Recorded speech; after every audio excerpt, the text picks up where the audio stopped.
under our breath that some damn application won't let us do what we want.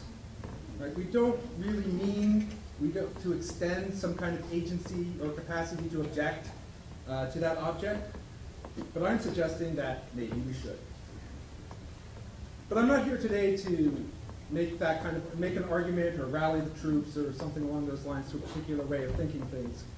Instead, I want to offer a perspective on what might be at stake here for us and why this digital technological shift has been so difficult for the humanities as we watch the marketplace and many industries and broad swaths of our culture seemingly leave us behind.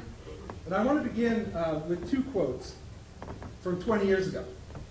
The first comes from Lester Fagley's Fragments of Rationality, which was published in 1992, so exactly 20 years ago. The book appears at a time when our field is trying to understand the role of postmodernism in cultural studies, hence its subtitle, Postmodernity and the Subject of Composition.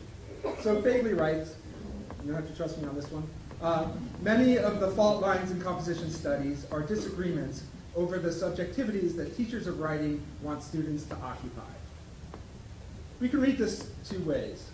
First, Fagley was observing that the disagreements among composition scholars could be understood in terms of the different ways they theorize subjectivity.